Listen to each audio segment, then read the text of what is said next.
Welcome back to my channel, The Global Chessboard. Today, we're diving into a really high-stakes geopolitical drama that's unfolding right now in the Caribbean. We're talking warships on the move and an entire country gearing up for a potential conflict. All right, so let's get right into it. The thing that's grabbing all the headlines, the immediate crisis, is this huge military buildup happening right on Venezuela's doorstep. And you got to understand, this is not just some routine naval exercise. No way.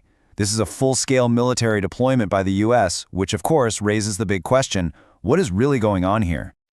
I mean, the scale of this mobilization on both sides is just staggering. You got the Pentagon reportedly sending out deployment orders for warships and submarines to literally surround the country.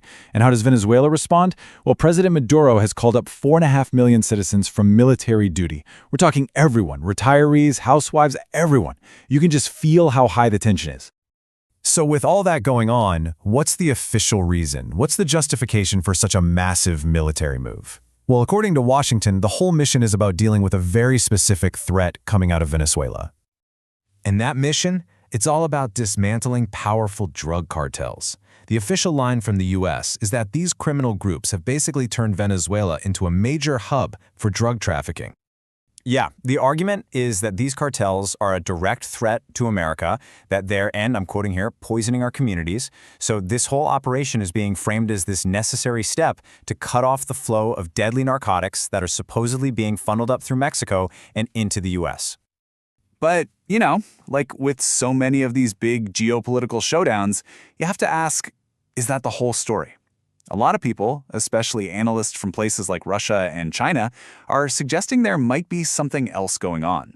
Another, maybe more strategic, reason for all this. And to even begin to understand that other perspective, you have to look beneath the surface. And I mean that, literally. We need to talk about what's buried deep under the ground in Venezuela. Okay, so let's talk about one number. It's a huge number, 300 billion. And according to some analysts, this one number completely changes how you look at this entire conflict. So what is it? 300 billion barrels of oil reserves. That makes Venezuela the most oil-rich country on the entire planet. Think about that. They have more oil than even Saudi Arabia.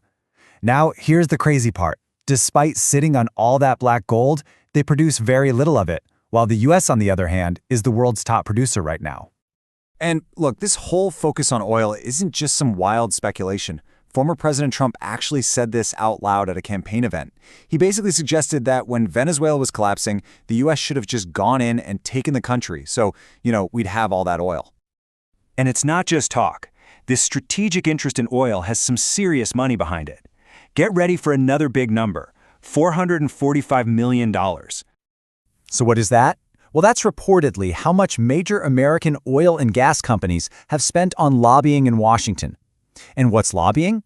It's basically spending money to influence politicians and make sure that U.S. policy, both at home and abroad, lines up nicely with what the fossil fuel industry wants. Okay, so a really crucial thing to get here is that this crisis didn't just pop up overnight. Not at all. It's really the boiling point of decades of bad blood and distrust. Let's do a quick rundown of how we even got to this point. It really all kicked off back in 1998. That's when Hugo Chavez got elected. He brought in these socialist policies and, key point here, he nationalized the oil industry.